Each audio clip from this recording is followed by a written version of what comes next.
Welcome to a whole new episode of Headlines Kolkata. Today we have with us Mr. Tim Patterson, uh, quite well known to us. Whenever he is here, he makes sure to visit our studio. We are really fortunate about that. Always Mr. really. Tim is a well-known name all over the world.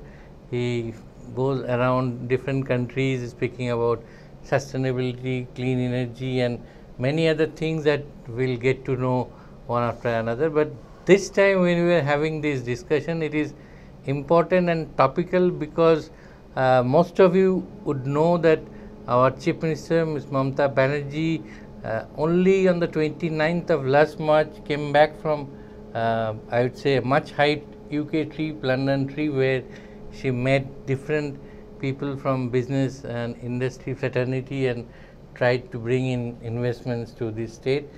So we can say close on the heels of Chief Minister's visit to London, we have amid us Mr. Tim Patterson, CEO and founder of Economic Solution Group, under which there are Green Economic Solution, Fuel Economic Solution, Healthcare Solution, and there is some other group company, right? Yeah, there's a variety of brands beneath those.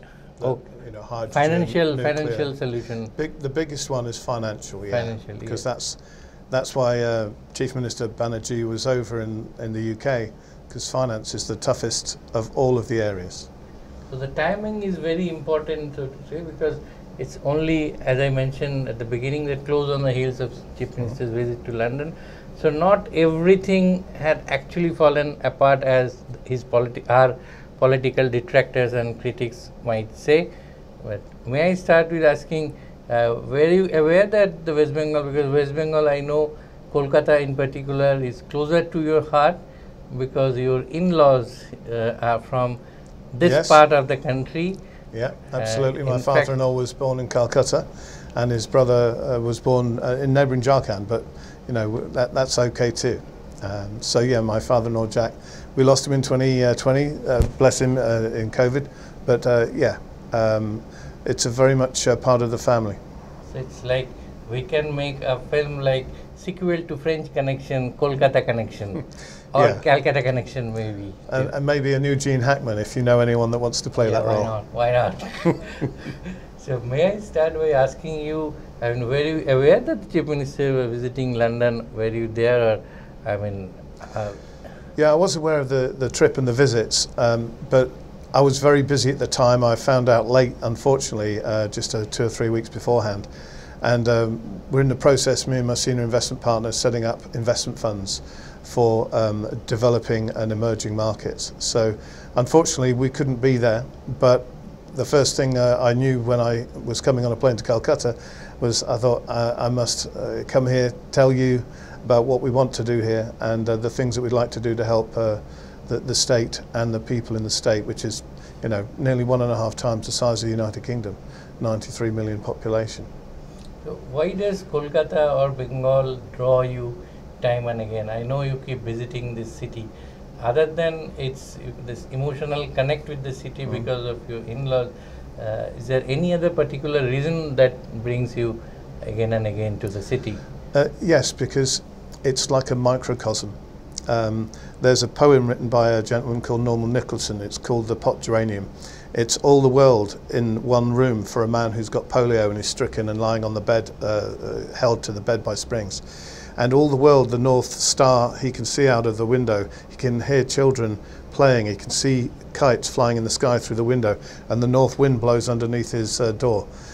In West Bengal, we have the whole world in one state. You have rivers, you have sea, you have tourism, you have history, you have lush plantations to the north and tropical environments. You've got almost every climate one can imagine.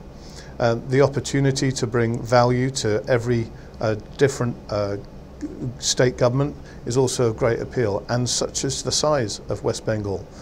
If West Bengal were to adopt some new idea that were to be beneficial to the rest of India, then the sheer scale of adoption of something successful would make it imperative for the rest of India to think about it and seriously consider taking it up too. So I think that's a prosperity-driven opportunity agenda, as well as apolitical, because we want everyone in India to be well. I sincerely believe from Delhi to Calcutta and all the way south to Tamil Nadu, we can create a leadership model where double-digit growth in India is absolutely possible. And that, in the climate change and the health emergency post-COVID, I think that's going to be absolutely crucial. And I think India can be the centre of the world leadership to take us to the next place that we need to go to. So do you mean to say it's like a kind of buffet culture where an elaborate spread is served on a platter, then up to the person, whatever he wants to pick and whatever his preferences are? Yes, as far as inward investment and impact investors, if you want to make money, there's opportunities in new technology. So that's making money normal, traditional investing, that's good.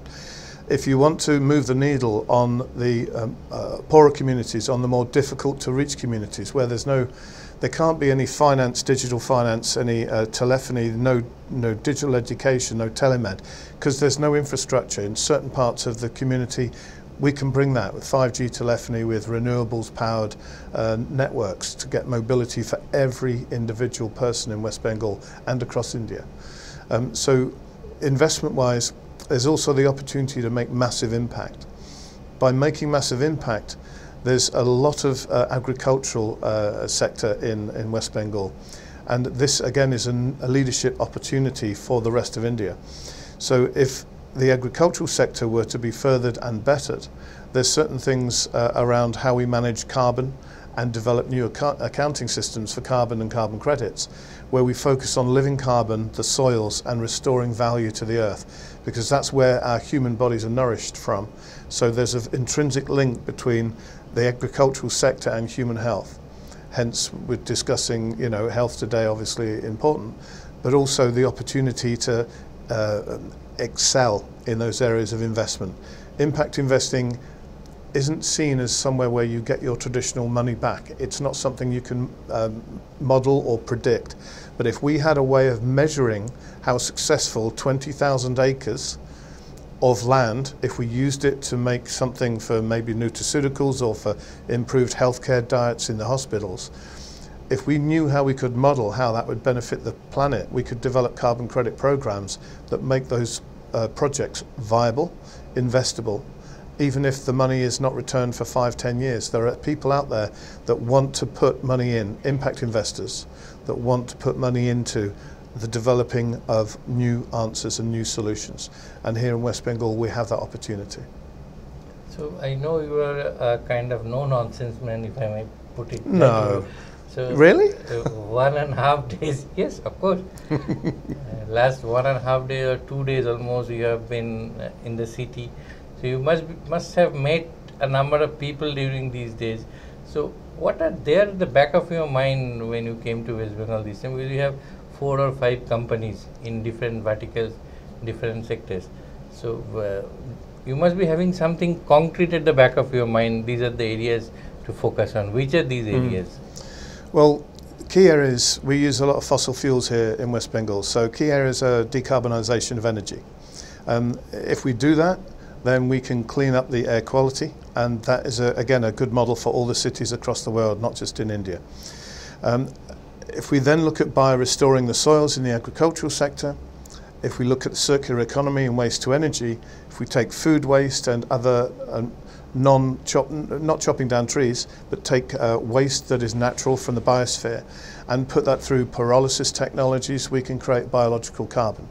So the green economy, if you like, is a really key area, the investment in the environment. But the most important thing is, if climate change wasn't damaging health, no one would care. And for over 50 years, when we knew we had a climate problem, no one was caring because the health of the world was not fully understood. Now everyone understands climate change is a risk to human survival, not just human health. Undernourished and poor, under-mineralised soils are a risk to human health. You combine the two and you've got a potential for us to have less than 2 billion people left at the end of this century on this planet. So the Health Economy Solution, or Health Economy Solution International, are working as systems integrators, as brokers of investment, inward into India, but also helping companies that are excellent in India reach out to the world so they can export their greatest resource, which is people. So if India is sufficient in the skills, but they have additional persons and individuals with the skills to go and help in healthcare, in technology, in R&D, then they're really key to help broker the dialogue with other countries, other home offices, other governments, to allow those individuals to migrate naturally with authority and approval, so there are no problems with work permits in the countries where they move to. So it's a in and out. It's not just invest in West Bengal. It's taking Bengalis and helping them to find their feet in the rest of the world, so that when I talk about India leading double-digit growth out of where we're at, the climate and the health emergencies, I'm talking about India going out into the world and creating that additional growth, not just here. So that opportunity is there, very much there. Absolutely. So when we will go into all the different verticals that you mentioned one by one, but to come to the healthcare sector, yes, sir. The healthcare sector or the healthcare system, if I may say so, is nothing to write home about. Many of the times the healthcare system comes in for a flag within the country in particular. So if we have to upgrade our healthcare system, we need to adopt technology in a big way. There is no alternative to that. So what can you bring on table so that our healthcare system can move on to the next level? One is definitely there is a requirement for funding options, and then technology adoption. So what are the kind of things that you are bringing on table, or you can bring on table? Okay. So let me say just first, for everyone watching this, there is no criticism implied when we discuss the healthcare sector being under pressure. The individuals that work in healthcare are very diligent and they're very hardworking and they care about their patients. But when their systems are overstressed and overstrained due to underfunding by governments, and governments, I won't say governments are completely bankrupt, but governments are very limited in their funding options. So as the world gets sicker, and as populations and as citizens of any country and any government become more sick, the cost to treat them becomes unpalatable. The cuts to the welfare state for those that need the money because they're in a poverty situation, for example, or they're in a health situation that might be a disability, or mental health care where we have autism and dyslexia and other learning difficulties, and then we have much more bigger problems such as needing to be put into a mental institution while someone has a breakdown. All of this costs time and money, and people are becoming more sick. So I think the solution is to help and support the healthcare systems by underpinning with improved nutrition, improved preventative care, and a lot of governments are now moving to this. So traditionally speaking, the pharmaceutical industry would be the most expert on managing disease because they produce products, medications, and they spend billions of dollars doing this. So if I was a shareholder in a drug company, I would want my return on the investment. If I put my grandchildren's inheritance into shares in a well-known drug company, I would want my money back so I can hand that to my grandchildren and children. However, their input on illness is reactive when people get sick. So they're still there to help manage the mainstay of illness. But if we can produce new sectors, agricultural, nutraceutical, integrated health models that are funded by impact investors and by private investment, or matched funding with government, maybe under Section 135 of the Public Governance Act with CSR, maybe Mr. Modi would consider development of nutraceutical sector and vertical to be something that would come under CSR, and thus we could say that's preventing the nation from getting sicker, so that would become investable from the 2% of profits from all governments, all companies in the country. So we want to encourage that 2% spend to go into environment or health, but in the healthcare side, if we have less people going into the hospitals, then there will be less cost to government and insurance companies. If we can include under insurance worldwide, not just as in India here, a leading approach to nutraceutical use to prevent individuals from becoming either more sick or preventing them from becoming malnourished. And as we know, malnourishment leads to chronic degenerative diseases. So we're not saying an apple, well, in the old days in the UK, we used to say an apple a day keeps the doctor away. It's to do with the raw nutrition in an apple and the vitamins in the seeds. The truth of that is real. Back in the 1700s, the British sailors were able to go and sail further across the world because they discovered vitamin C solved scurvy. So lemons and limes were used to preserve the foods and the meats on the ships. So as explorers, they were able to travel further. Now, no one argues about vitamin C. No one argues about the benefits of that form of preservative. So we're talking about something that's as old as the hills, as natural as it comes, and nothing comes more natural in agriculture than West Bengal.